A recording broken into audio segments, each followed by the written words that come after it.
Good afternoon, everyone. Welcome to Tribune News on Q, your go-to afternoon news source only here at Daily Tribune. We are now live on Daily Tribune's Facebook page, Tribune Now on YouTube, and Daily Tribune Official on TikTok. For our headlines, January saw massive Iglesia ni Cristo rallies nationwide, signaling a politically charged start to the year. In February, the Philippines was officially removed from the FATF gray list, boosting investor confidence. March marked a historic moment as former President Rodrigo Duterte was arrested and surrendered to the ICC. Overseas voting opened in April ahead of the 2025 midterm elections. Filipinos voted in the May midterm elections, reshaping political alliances nationwide. The ICC denied Duterte's request for interim release in June. Dengue cases surged nationwide in July amid the rainy season. New international flights launched in August to boost tourism and trade. September saw massive trillion peso march, protests over alleged flood control corruption. Strong earthquakes struck parts of Mindanao in October. Super Typhoon Fong battered the country in November, displacing more than million Filipinos. 6.793 trillion peso 2026 budget ratified President Marcos Jr. to sign early January.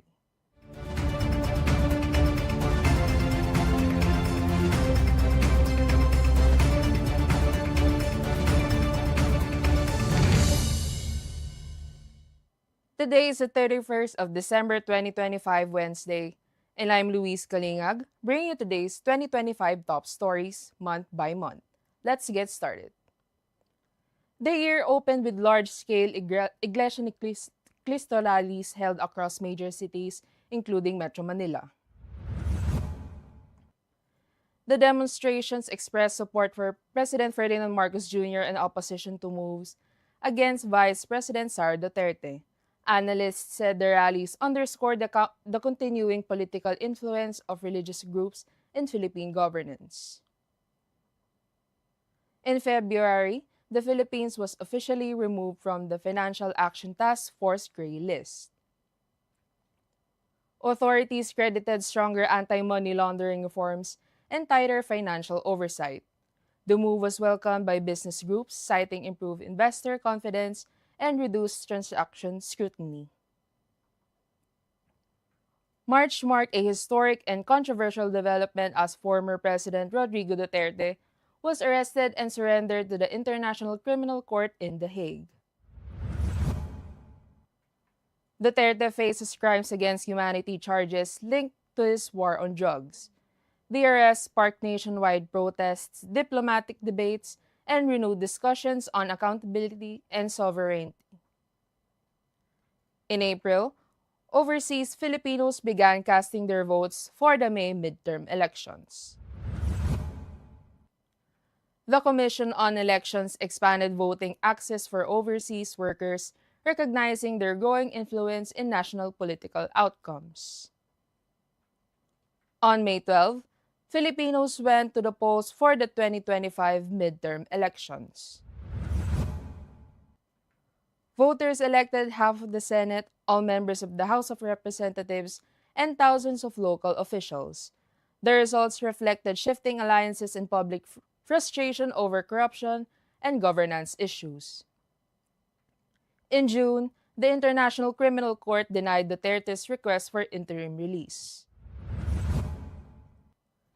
The ICC cited the gravity of the charges and the risk of interference with proceedings. Duterte remains detained as the trial process continues. July saw a sharp increase in dengue cases nationwide, prompting health warnings. The Department of Health urged intensified cleanup drives and early medical consultation as rains and flooding worsen mosquito breeding conditions. In August, new direct international flight routes to Manila, including India-Philippine services, were launched.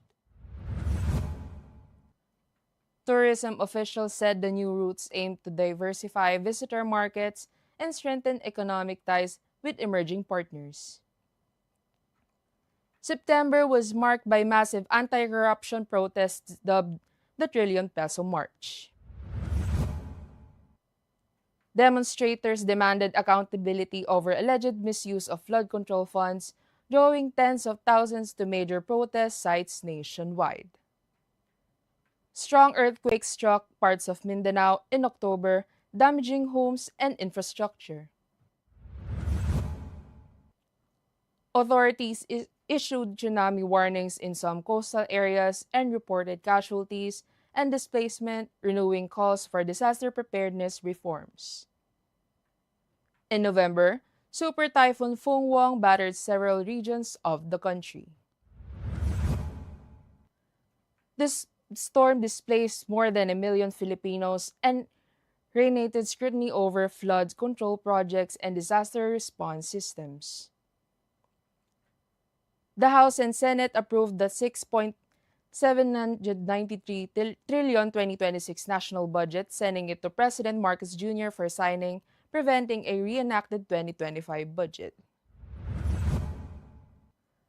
Key allocations include 1.35 trillion peso for education, 447.6 billion peso for health, with a 15% PhilHealth boost, and 529.6 billion peso for DPWH after flood control cuts.